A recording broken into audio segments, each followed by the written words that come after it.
You're on a path in the woods. Mate, we're clearly already in the cabin. Excuse me? You're clearly... Oh. Huh. So you are. How do you know about the cabin? I didn't get to the cabin part of my opening monologue yet. We've been here before. Well, not here, but I'm sure you know what I'm talking about. You knew about the loop-in last time. Not that he was eager to divulge that. Right on cue, here's the new guy. Welcome! Can't say I'm happy to be here. Okay, yes, I get it. You've been here before. That's terrible. You know that, right? Because the only reason you would have been here before is if you failed in whatever world you'd come from. Meaning you doomed an entire other reality. But I'm sure since you're so well-travelled, you know that, yes? We know that you keep telling us that, but we've never seen a world end. As far as I'm concerned, that whole conversation is just noise. And I'm stuck on a better question. Where's the other one? The other one? Yeah, a certain lovesick fool has been suspiciously quiet. One might even say, absent. Oh, you're right. It's a little quiet here, isn't it? Maybe that's one of the rules. Maybe only one bonus voice is allowed to be here at a time. Bonus voice? I'm just as important as you are. I'm not saying it's a bad thing. All I'm saying is that it's my third time here and it's your first. You're not unwelcome, but from my perspective, you're definitely bonus. I'm going to describe the room now. The interior of the cabin is vast and regal. High arched windows line the walls, their multicoloured glass casting kaleidoscopic patterns across the stone floor. An iron chandelier hangs from the vaulted ceiling, its many candles lit with flickering light, vaguely illuminating the massive room. This is a house fit for royalty. Before you, there isn't a blade, is there? That's not good.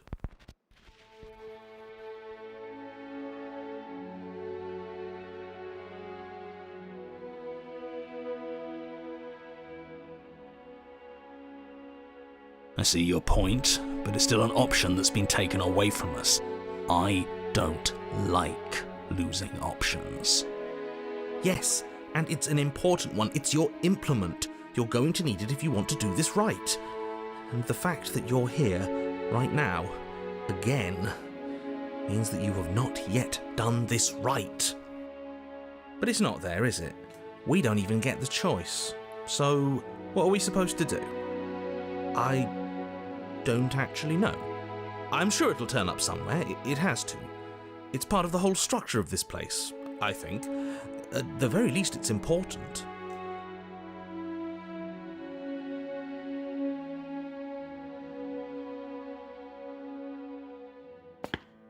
As you foolishly turn to leave the cabin and abandon the world to its ruination, you're...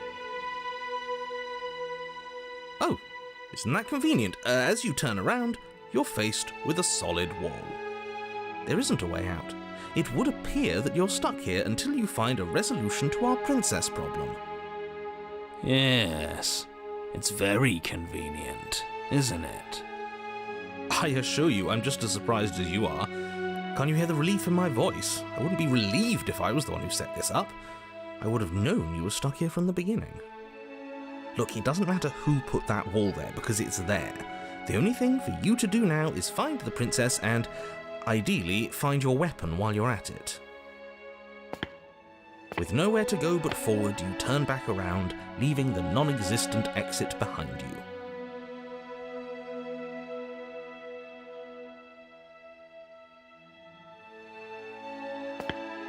You cross the room, stopping just in front of the door to the basement. The handle is right there. Do feel free to give it a push as soon as you'd like. There is no door, there's a mirror. No, there isn't. What a strange thing to lie about. That's because I'm not lying. Look, if you need help, just raise your hand, and I'll guide it where it needs to go.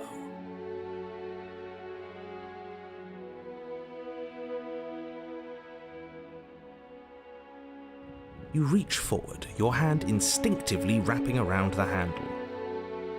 It's gone. I don't like things disappearing on us. I don't like how fluid reality seems to be. Neither do I. And then you push the door open. Marvellous. We can proceed. It would seem that the stairs to the basement don't lead to a basement at all. Rather, they go up. They're draped in fine carpet too, one that feels pleasantly soft against your feet. If the princess lives here, slaying her would probably... no, that doesn't work here at all. This place is nice. It's fancy, even. I have to say, whatever you did in your previous lives, I deeply dislike how much it's thrown me off my rhythm. Well, if all of this has thrown you off your rhythm so much, then maybe we don't have to slay the princess. No, you absolutely do. Just because she lives in a nice, exitless house doesn't mean that she doesn't pose a direct threat to all of reality. It's in her very nature. Am I the only one who remembers how much she changed last time? Does she even have a nature? That is precisely why she poses a threat. I don't know, she got weird for a second, yeah, but she didn't change that. We have to move on. This is a wildly dangerous line of reasoning. No, you can't just say that and not... Her voice, gentle and warm, with an undercurrent of fatigue, rolls down the stairs. You're home. Dinner's ready. As much as I desperately want to know what happened last time, we are not going to examine it. The more we think, the worse this gets.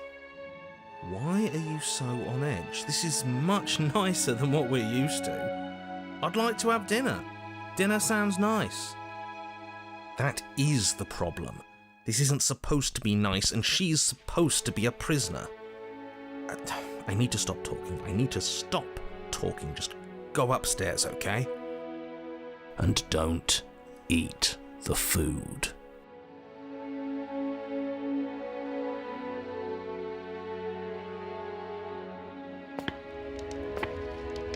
This hall, like the one below, is grand and beautiful.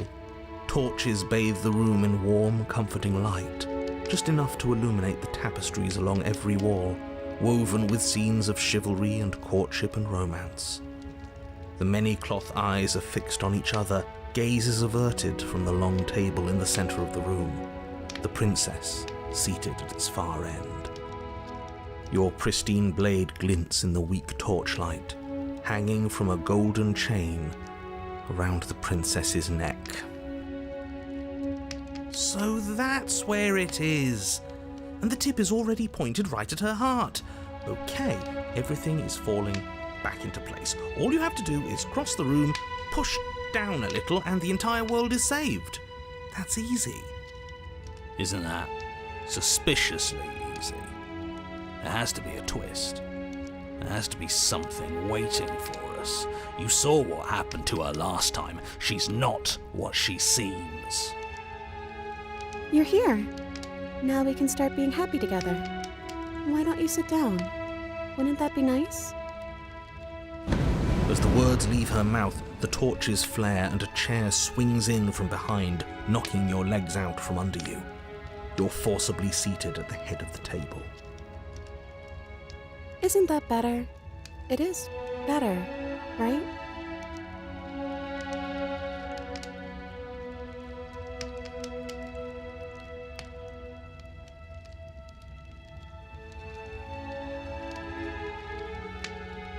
It's our happy ending, just like you asked for. It's everything we're supposed to have ever wanted.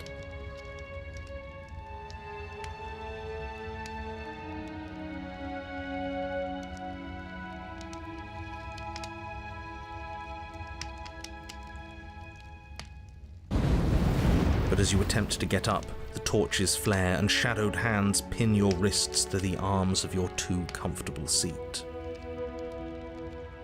There will be no getting up. There will be no attempts to slay her, at least not for now.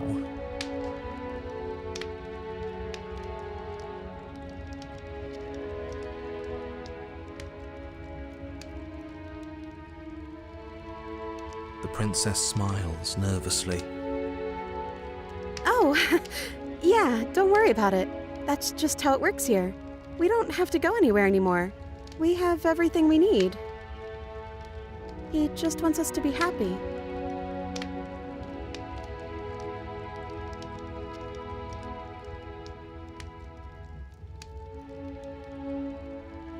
He's the voice that whispers sweet nothings in my ear. I think he made this place for us. It all makes sense now. It's him, isn't it? He's making all of this happen. He's the one who's trapped us here. Who? The lovesick one, the one from last time. He's not gone. He's just with her now. He's the shadow.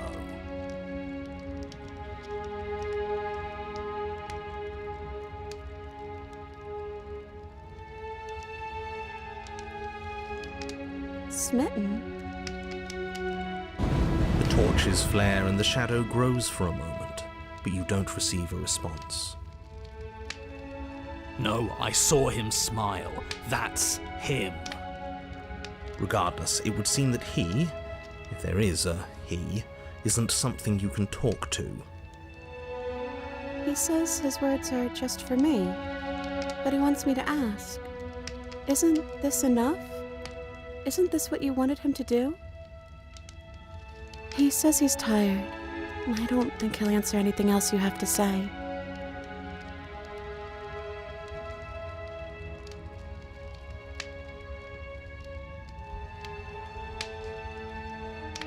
Oh, right, dinner. I totally forgotten about it. Flames burn bright and a shadow dives across the table.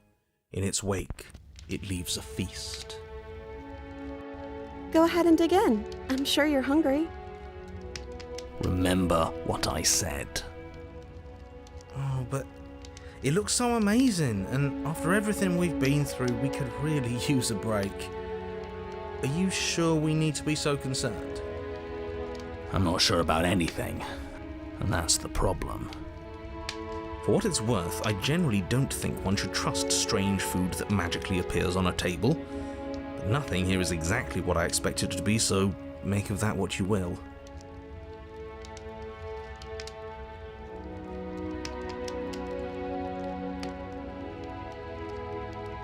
You begin to feast, and the princess follows suit, her soft smile never fading. The food is more exquisite than you ever could have imagined. You sample countless otherworldly dishes, sauces and bread and hearty stews whose tastes dance across your tongue. You tear at hunks of meat practically melting from the bone, juicy and tender and bursting with flavors you could scarcely begin to describe. Your cup fills itself again and again with a flowery nectar so sweet it tastes like glimmering jewels. This really is perfect, isn't it? It is the best meal you've ever had.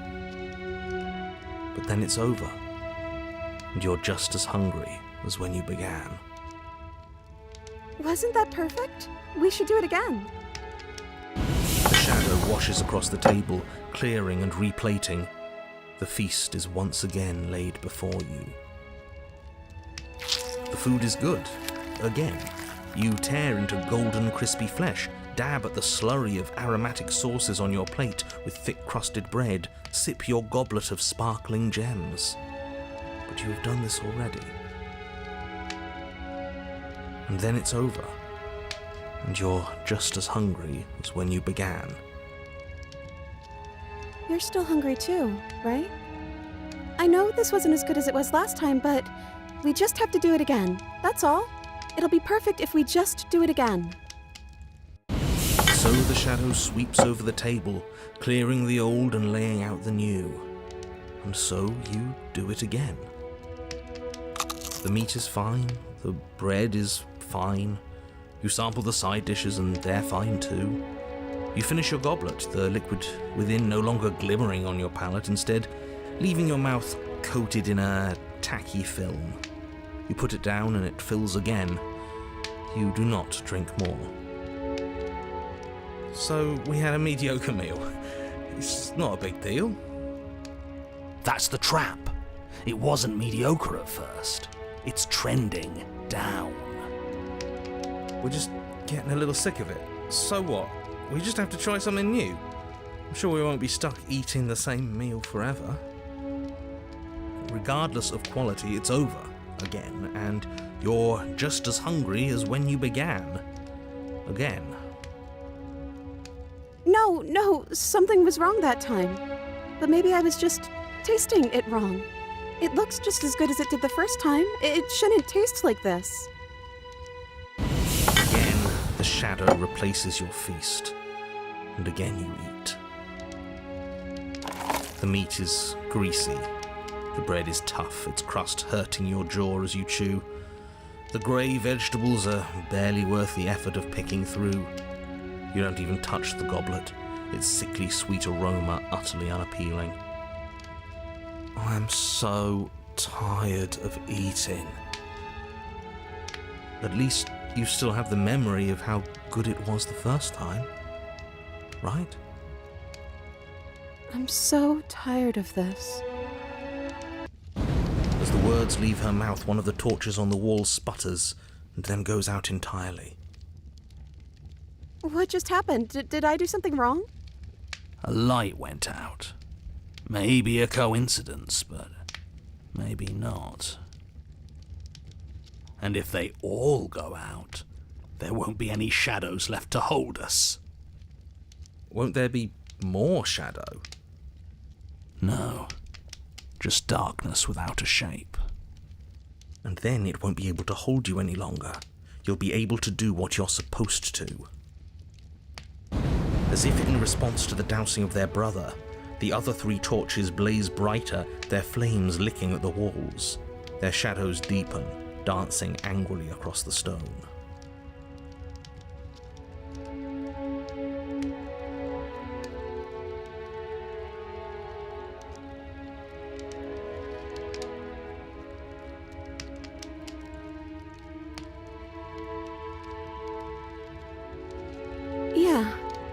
Yeah. We just have to keep the rest lit, and everything will be okay. The princess's eyes dart to the floor. We should do something fun. Wouldn't that be nice? What if we played a game? She's trying to distract us. Yeah, that's exactly what we should do. The flames roar and the shadow comes dancing across the table. It leaves behind an intricate game, its pieces elegant and beautiful and enticing, its simple rules already apparent, even with little explanation. We can probably work together to figure this out as we go. That sounds like a lot of fun, right? Yet another waste of time. Why all the distractions? What are we being distracted from? That's the real game. And I feel like I'm 2 steps behind. You're overthinking it, mate. I feel like this is just something to do. We might as well try to have some fun. You and the princess do indeed figure it out as you go. And what a game it is. The tension between turns, the triumphant highs of moves well placed, and the tragic lows of miscalculations and careless plays. The warmth of trust and the cool texture of deception. And then, the climax, as she places her final piece. Oh, I think we got the rules wrong. And so you start over. Time passes. You play the game. You win. Hey! Oh yeah, look at that. Oh, you won. I guess we can play again. Time passes. You play the game. She wins. Oh, I won. I guess we can play again. There is a long pause, and the board does not reset. This isn't fun anymore, is it? It's never going to stay fun. You don't need me to tell you that it isn't. Oh. The princess visibly panics as another torch sputters. Wait. Maybe this is just too easy. Maybe if we added more rules and pieces, it would be fun again. Yeah. The game's just a little simple. We can make it fun again. The shadow descends on the board once again. More pieces are added, their shapes more intricate, their purposes less immediately clear, and the two of you set about discovering the complexities of the game anew. And so you do, and it is fun again. In fact, it's almost as fun as the first time you played, and the sputtering torch roars back to life. But then you get used to the additions, and the feeling starts to fade. A creeping numbness settling in over the board. More pieces are added. The feelings flare. The feelings fade. The princess suggests new rules. A glimmer of what could have been excitement flits through your mind, quickly vanishing as the game progresses. Your pieces advance in an ever-increasing slog to their destination. Winning and losing become nothing but ends, and even the end becomes nothing as you roll over into a new game, the board resetting as many times as you can finish, till finally... I'm out of ideas. I'm actually out of ideas this time. I don't think I can play anymore. As the words leave the princess's mouth, another torch goes out. Again, the remaining flames burn brighter, and the shadow dances faster. I'm happy, I promise. We're both so happy here. You don't have to be upset. This is... awful. I think we all know that we're not happy. We just have to admit it to ourselves.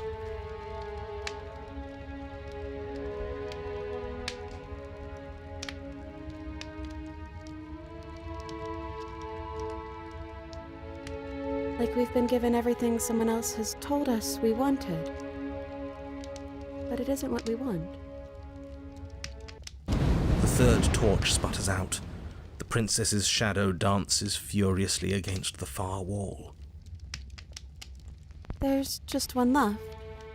What's going to happen when it goes out?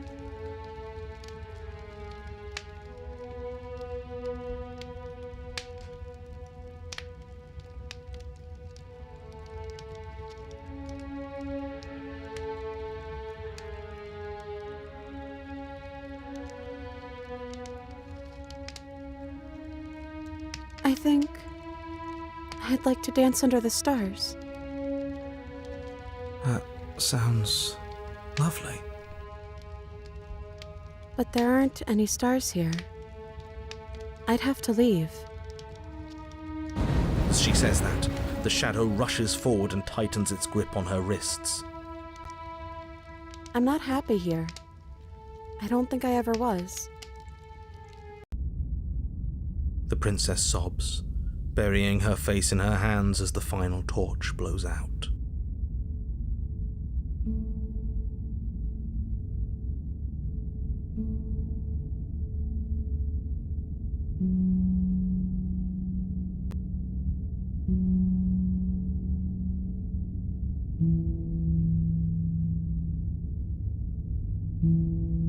She raises her head, mascara trailing down her cheeks. Your fault. We were all just trying to make things work here. It just didn't happen that way. I don't think this is the sort of thing anybody needs to apologize for. Even if we both feel empty. Even if an important part of us is gone. The princess's eyes dart to the floor. Well, we can't sit here forever. That part of us is over. The princess pushes herself from her chair, and you instinctively do the same, waiting by the top of the stairs as she quietly crosses the room. Do you still care about me?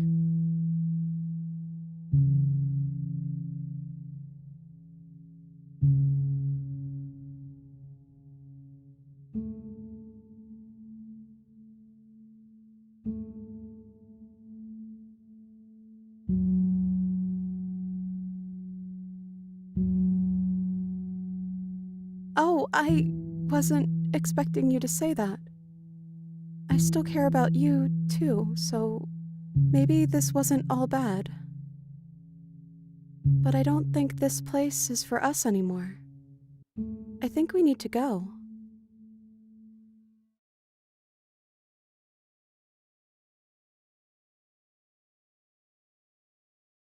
As the princess steps towards the stairs, you offer her your hand. The corners of her mouth curl into a demure smile, and she gently takes your hand in hers. She's cold and a little clammy, but her skin against yours is the most real thing you have ever felt. You're offering surprisingly little resistance. If we leave the cabin, doesn't that end the world? It does if he's telling the truth. Yes, well, I've seen my fairy tale ending, and I think there might be worse things than the end of the world. It really was just all meaningless blather then, wasn't it? Think what you will. I'm done fighting. You and the princess don't exchange words as you descend the stairs to the cabin's entrance. And then the two of you step out into the world.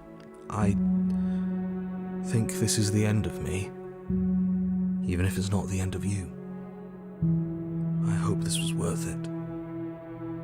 Genuinely, I do. He's really gone, isn't he? Yeah. There's an itching in the back of my head that feels like it's finally been scratched. No more shadowy figures yanking at our strings. No more strings. I guess we're free. The stars are so beautiful.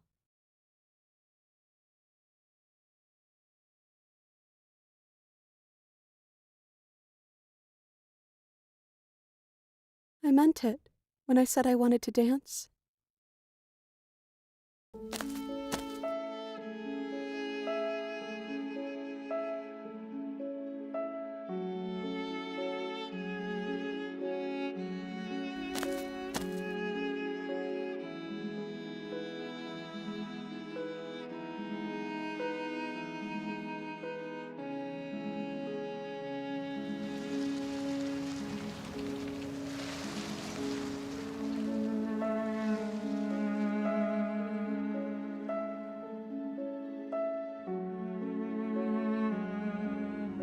Thank you for taking me here. This is nice, even if it's a little cold outside.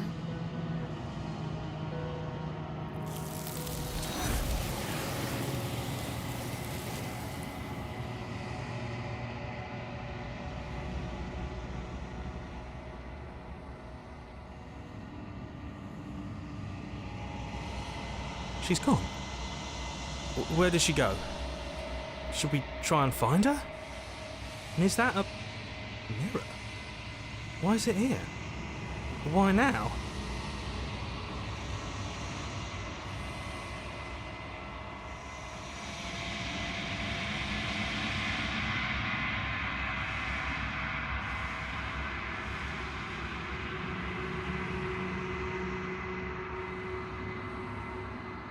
This doesn't feel right. It feels different. Final. You're right. Part of me wants the truth, but something stronger is holding me back. Fear.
flickering lights in empty cityscapes become pockets of vitality and movement. I am more than I was before. Whenever you are ready, I will wipe your slate clean once again.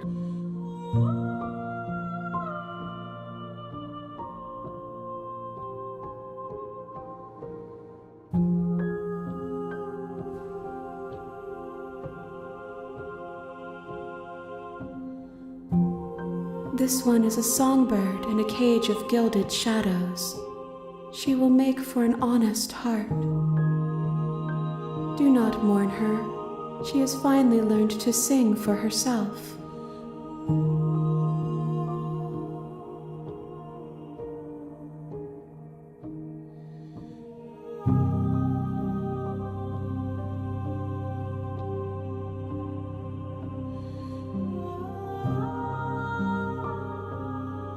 Why wouldn't I be kind to you?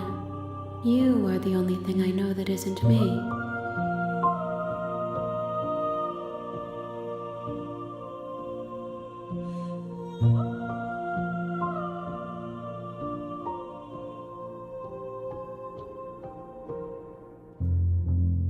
The vessels are shaped by memories of you, but their impulses are drawn to the edge of the long quiet. To them, you are a gate to something more, and any hurt you've caused them is understood as a fair price for freedom. But they are only thoughts and perspectives. They are not me. The wounds they've suffered carve texture around my heart. Without them, I would be as I was before. I would be alone and without sensation. I could not feel the joy of having you by my side, for I would not know your absence.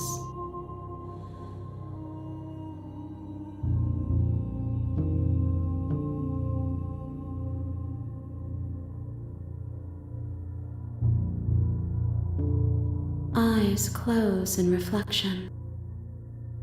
Perspectives meld together, and the breadth of my experience stretches to new corners. There are contradictions, conflicts in my nature, and there are familiarities that bind everything together. It feels correct. This is what I need to be. This is the only path forward.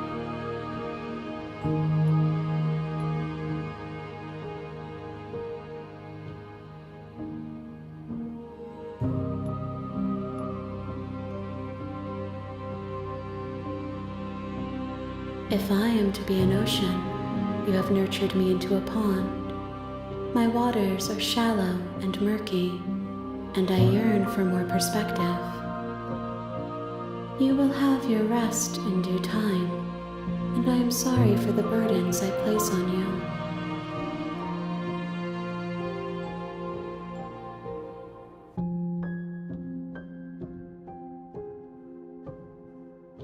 I will long for your return, but it will give me time to reflect on what I am. We will meet again.